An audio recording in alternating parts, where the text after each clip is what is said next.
দর্শক স্বাগত খবর সংযোগে। দৈনিক খবর সংযোগের আজকের লিড নিউজ তিস্তা পাড়ে বন্যার শঙ্কা নিয়ে থাকছে বিস্তারিত। উজানের ঢল ও ভারী বৃষ্টিপাতের কারণে তিস্তা নদীর পানি বৃদ্ধি পেয়ে বিপদসীমার ৫ সেন্টিমিটার উপর দিয়ে প্রবাহিত হচ্ছে। এতে আতঙ্ক ছড়িয়েছে তিস্তা ও ধরলা নদী সংলগ্ন ১১০টি চরের মানুষের মধ্যে। পানি বৃদ্ধি পাওয়ায় তলিয়ে যেতে শুরু করেছে নদী তীরবর্তী নিম্নাঞ্চলের ফসলের ক্ষেত। ইতিমধ্যেই বেশ কিছু ঘরবাড়িতে পানি ঢুকতে শুরু করেছে। সময় যত যাচ্ছে তিস্তার পানি ততই বাড়ছে। তিস্তা ও ধরলার পানি বৃদ্ধি পাওয়ার কারণে চরের মানুষের মাঝে আতঙ্ক দেখা দিয়েছে। গত মঙ্গলবার রাত ৯টা থেকে তিস্তা নদীর পানি ডালিয়া পয়েন্টে বিপদসীমার ৫ সেন্টিমিটার উপর দিয়ে প্রবাহিত হচ্ছে। পানি যেভাবে হু হু করে বাড়ছে তাতে যে কোনো সময় আরও বিপদসীমা অতিক্রম করবে।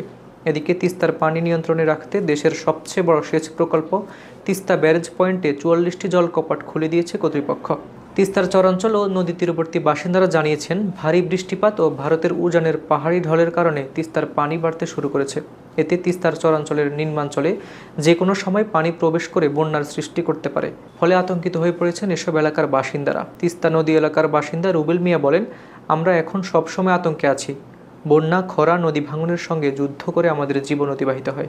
বিশেষ করে ভারতের উজানে যে গেট রয়েছে তার নাম গজলডোবা। এটি ভারতের পশ্চিমবঙ্গ সরকার নিয়ন্ত্রণ করে থাকেন।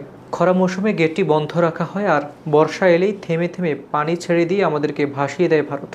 কারণ বৃষ্টির পানিতে বন্যা হয় না, বন্যা হয় ভারতের উজানের পানিতে। চর সানিয়াজানের বাসিন্দা অলিউল বলেন, হঠাৎ পানি বৃদ্ধির কারণে তার ঘর বাড়িতে পানি উঠেছিল।